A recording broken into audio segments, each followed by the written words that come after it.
However, this amended version adds important new components to strengthen our science and technology agreement and extends the agreement for an additional 10 years.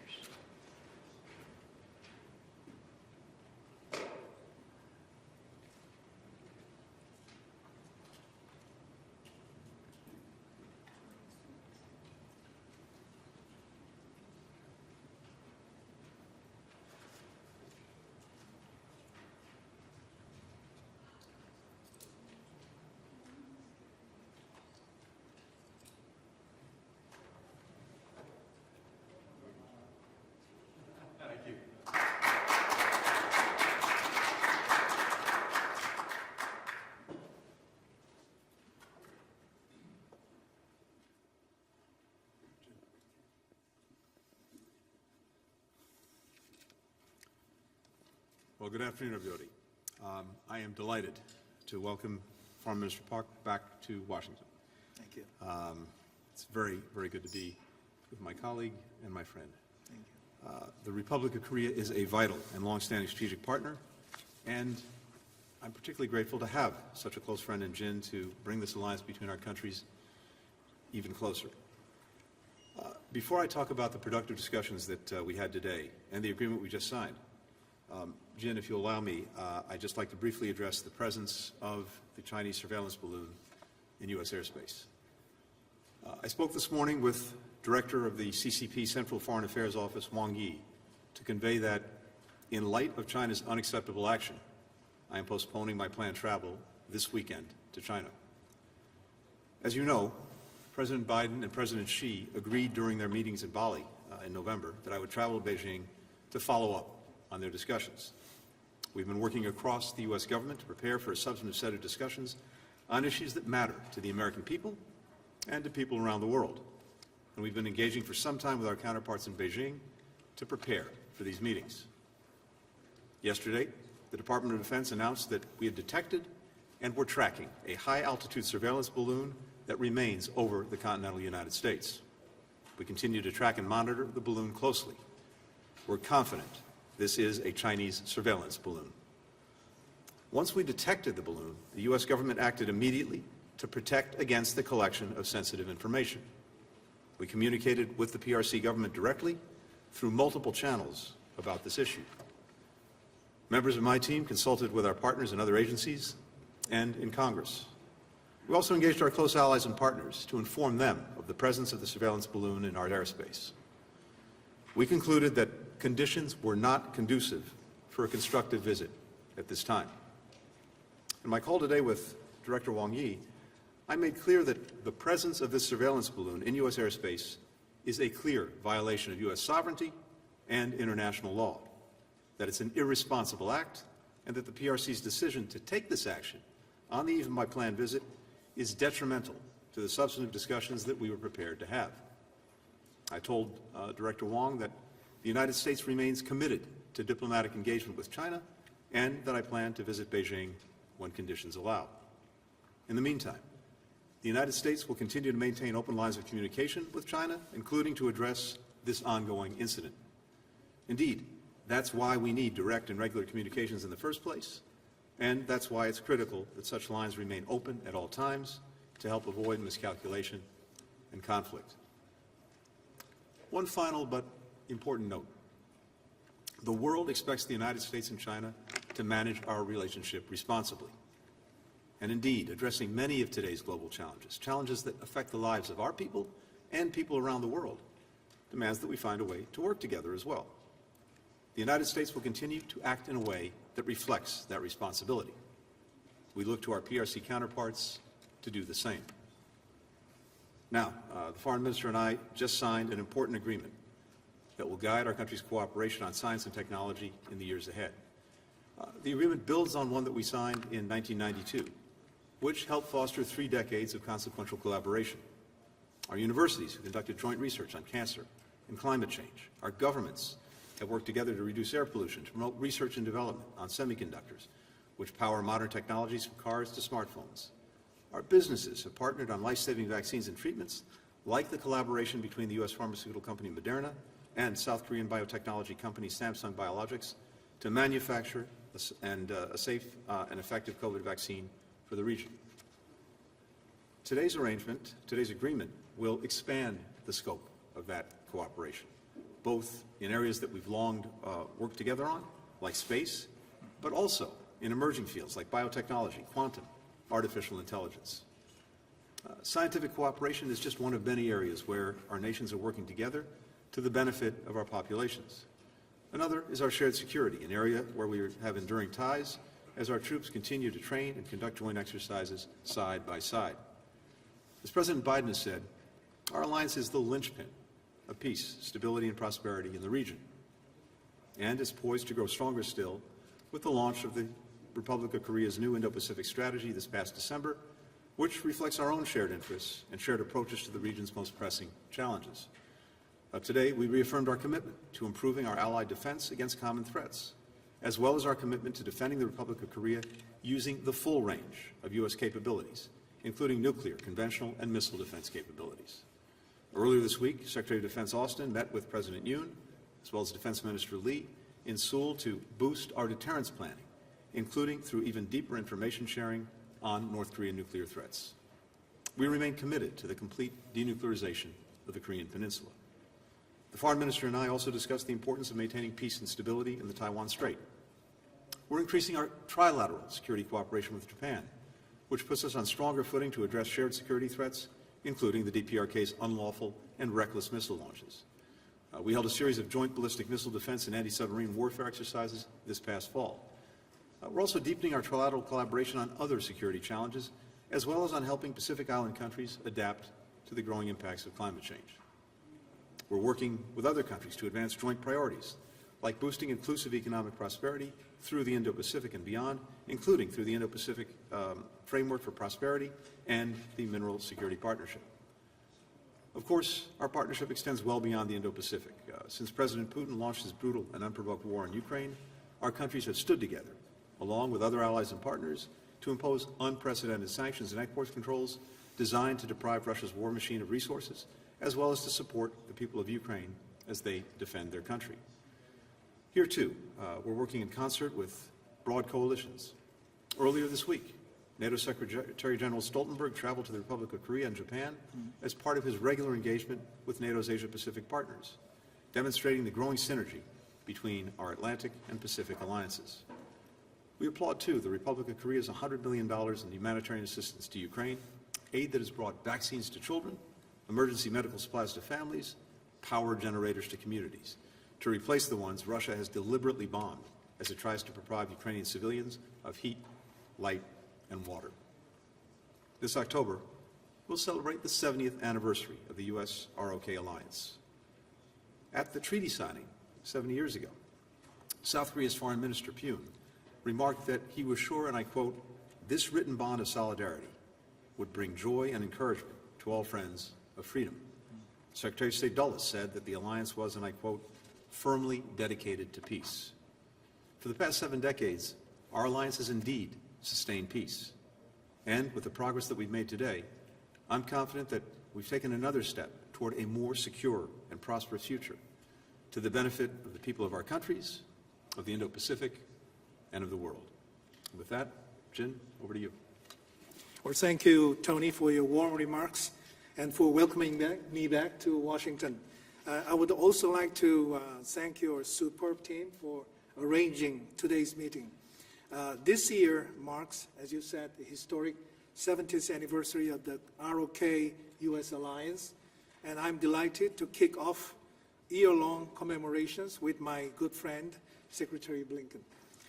The ROK-U.S. alliance is one of the most durable and successful alliances in history. It is special not only due to its longevity, but because it is a vibrant, adaptive partnership that consistently rises to the challenges of our times. And President Yoon and President Biden met in Seoul in May last year and declared that we would develop an upgraded global comprehensive strategic alliance.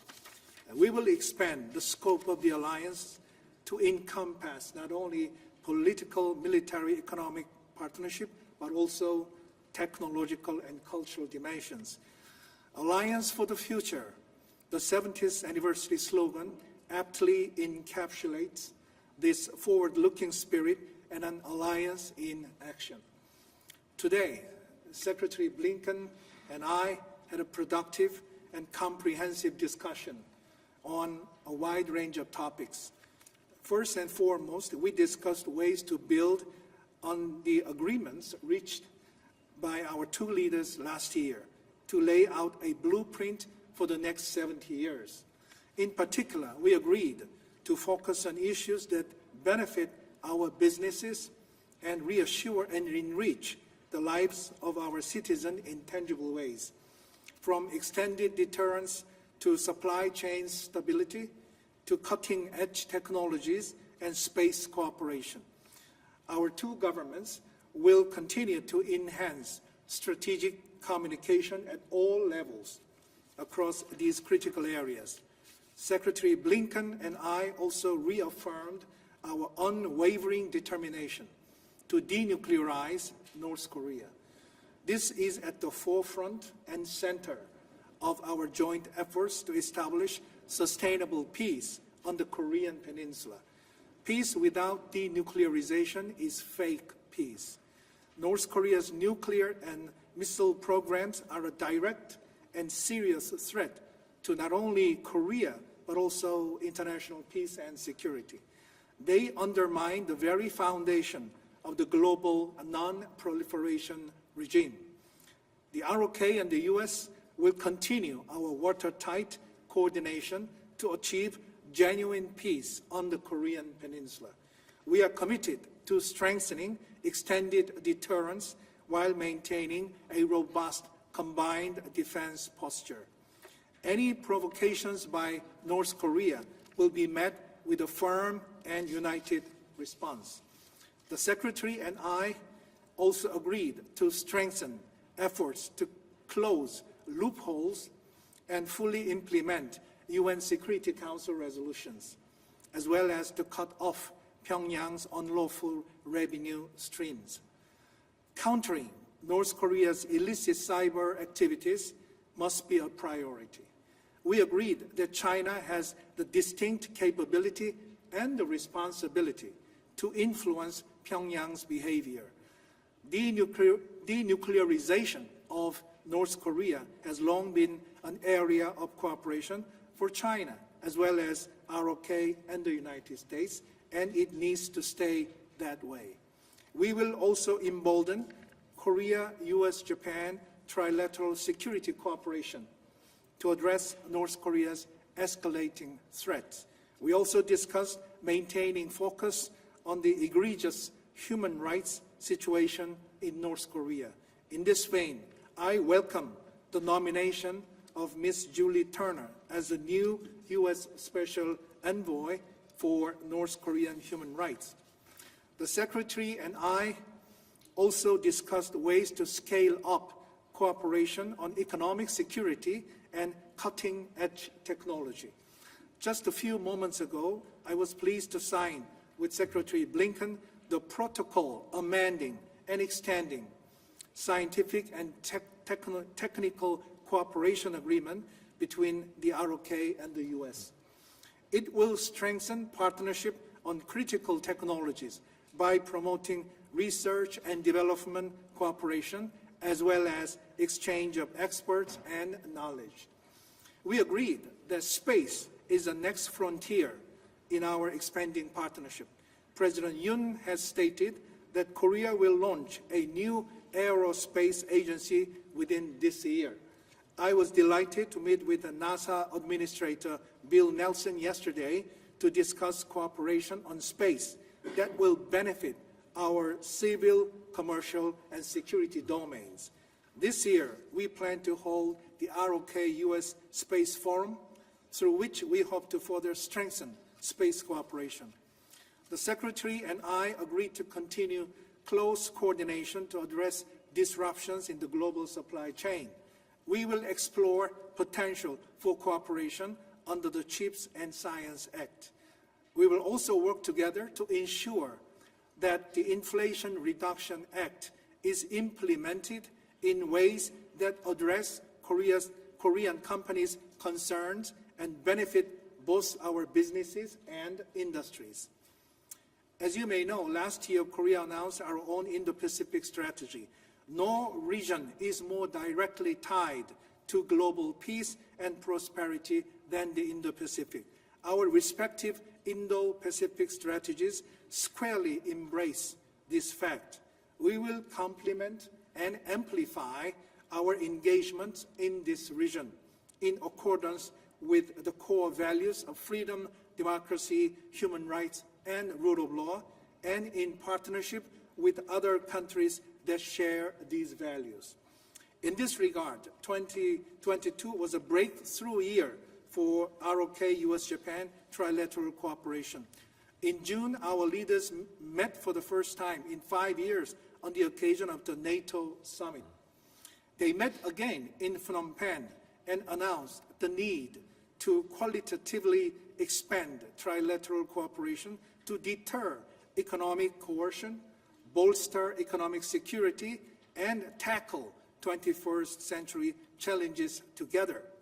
Secretary Blinken and I also agreed to continue efforts towards a swift conclusion of the war in Ukraine and the restoration of peace to its incredibly brave and resilient people. Secretary Blinken and I covered a wide range of issues today. This is a testament to how closely our two countries have been working hand in glove at all levels. This is truly an alliance in action, an alliance for the future that is based on common interest and a common vision.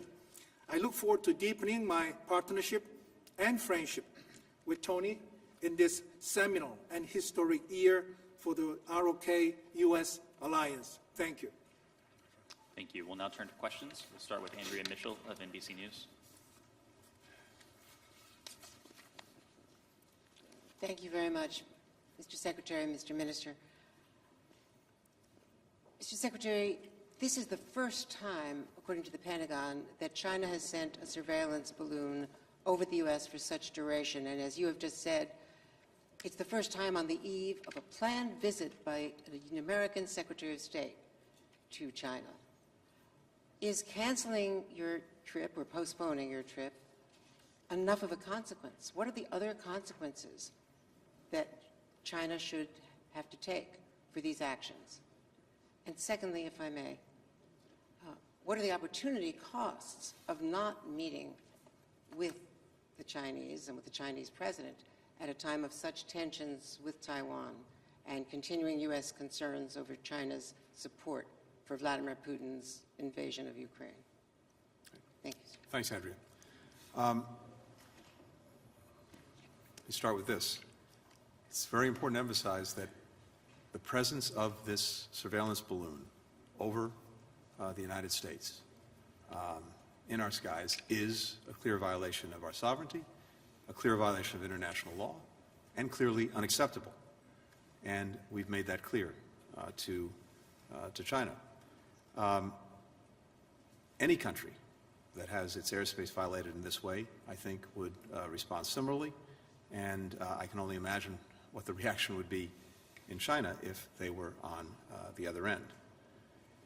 And what this has done is created the conditions that undermine the purpose of the trip, including ongoing efforts to build a floor under the relationship and to address a broad range of issues that are of concern to the American people, I believe to the Chinese people, and certainly as well to people around the world. So we took the step that I announced earlier today in postponing the planned visit for this weekend.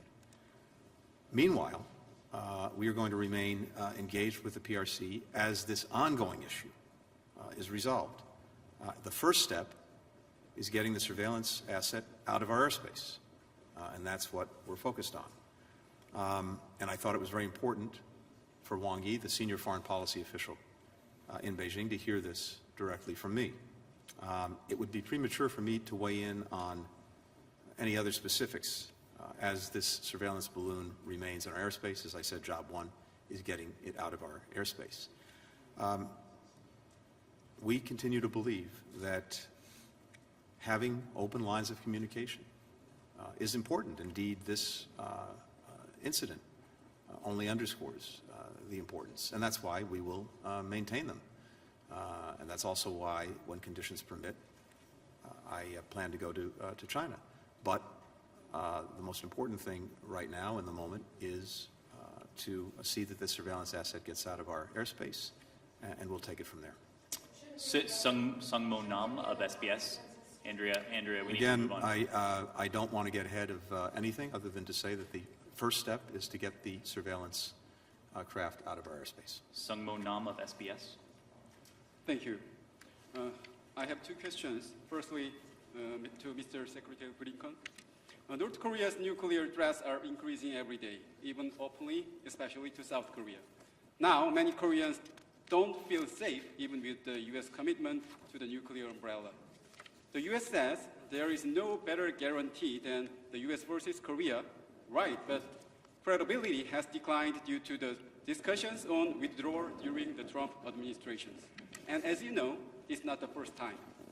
This is why there are growing calls for South Korea to have nuclear weapons.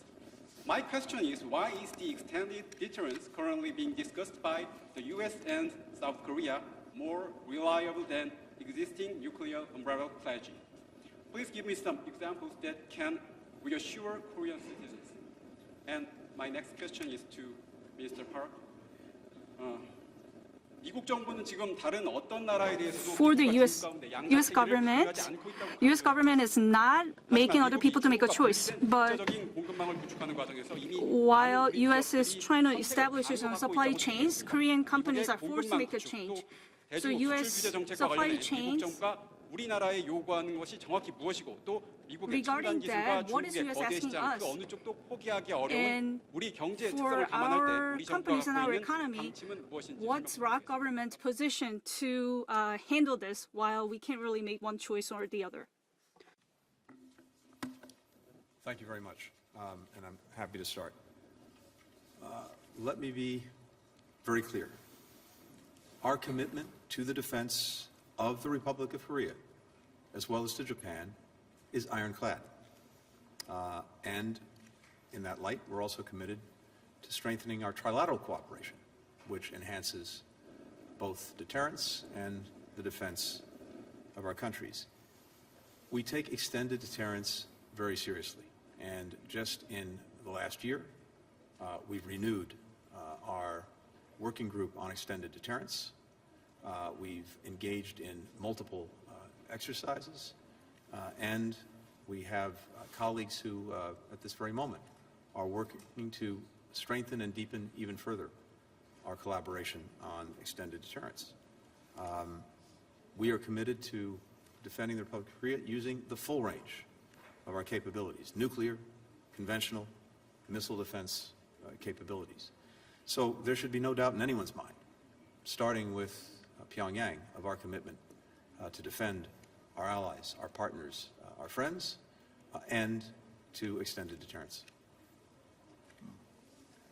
네, 그 두 번째 질문 관련해서 Regarding your second question, 국제적인 그 공급망에 for the international supply chains, there is a very rapid change, as you all know, 한국이 and 우리의 그 국제적인 경제 환경을 Korea 유리하게 만들기 위해서 is trying its 대단히 best 현명한 to make 우리의 it 판단이 beneficial, 필요하다고 make the 생각을 environmental, 합니다. this international 우리 conditions beneficial 대한민국이 for us, and 가지고 we're trying very hard 있는 for 그런 it. 경제 통상의 The 네트워크를 Korea's network of 아주 잘 economy 가동을 해서 and 우리의 trading, 국익에 we have to 맞는 use it very well so 그러한 that we can 대외 benefit our 정책을 national 펼치기 위해서 interests. 정부가 지금 노력을 And our 하고 있습니다. Korean government is doing 그중에서 가장 everything 중요한 that it 것은 can 역시 do. The most 한미 important 동맹에 thing 입각해서 is 그러한 공급망이 안정적으로 to 유지될 수 stabilize the 있도록 supply 노력을 chains 하는 based 것입니다. on the U.S. 그런 ROC 면에서 alliance. 우리가 IPEF In this regard, 인도태평양 경제 프레임워크에도 참여를 So 하고 we are 있고 또 participating in FEP에도 IPEF, 초기 회의에 and 저희가 also 참여를 해서 we 우리 initiated 대한민국이 or initially 가장 participate in the 국익에 FAB4 meeting so that we can 적절한 그리고 benefit 유리한 or 이런 serve our 환경을 national 만드는 interests 노력을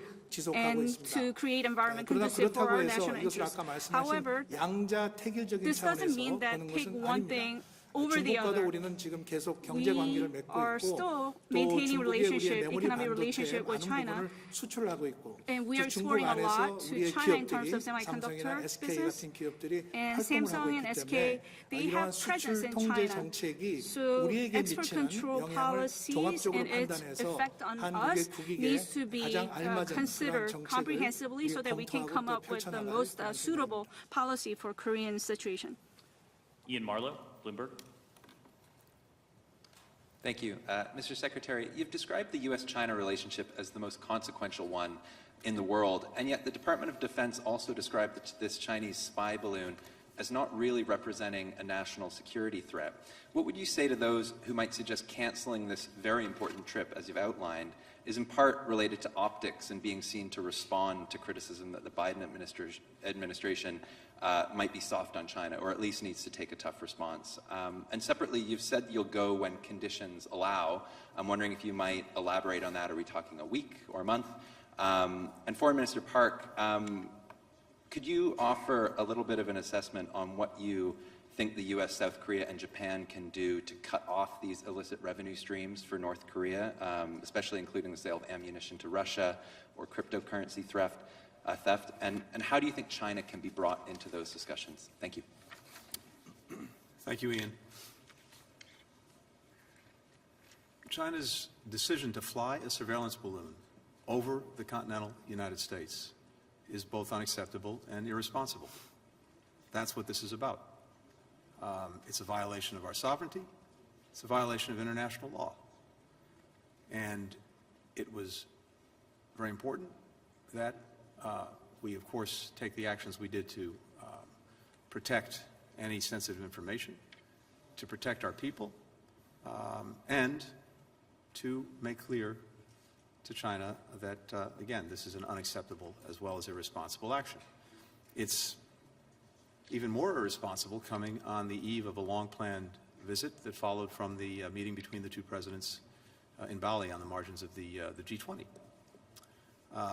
And in our judgment, it created conditions that undermined the very purpose of the trip, including ongoing efforts, as I said, to build a floor under the relationship, as well as to address a very broad range of issues that are important to Americans, to Chinese, to the entire world. So that is why I conveyed to Wang Yi, the senior foreign policy official in China this morning, that I was postponing the travel, and that we will look to see about doing the trip when conditions allow. I'm not going to put a date or time on that, because what we're focused right now is on making sure that this ongoing issue is actually resolved. The first step, as I said, is getting the surveillance asset out of our airspace.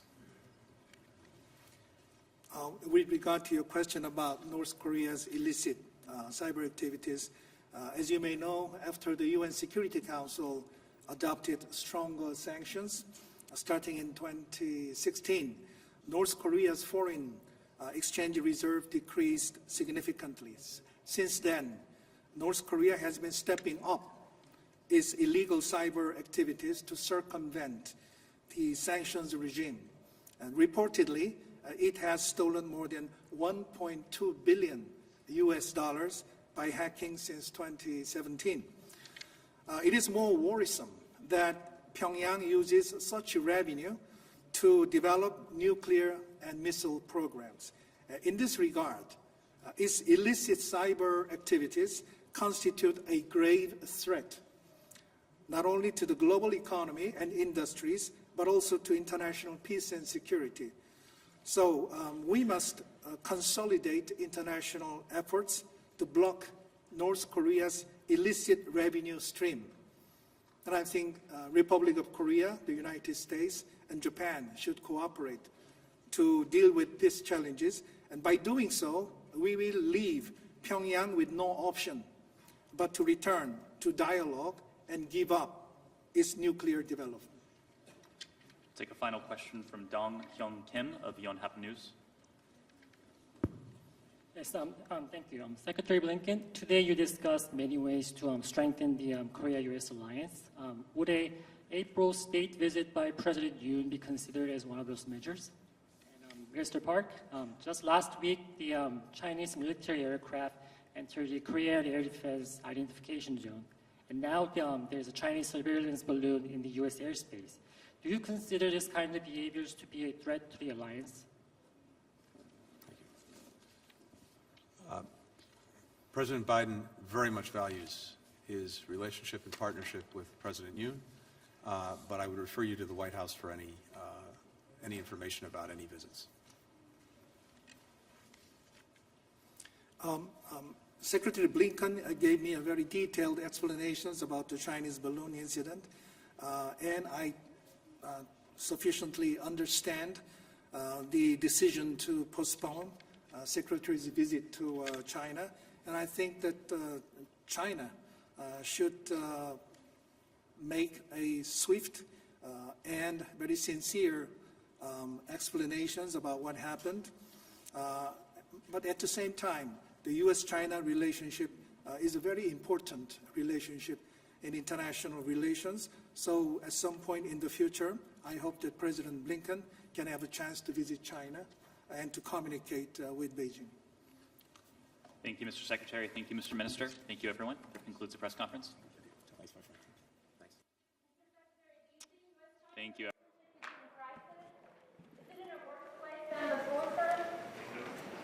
When do you think you will be able to go back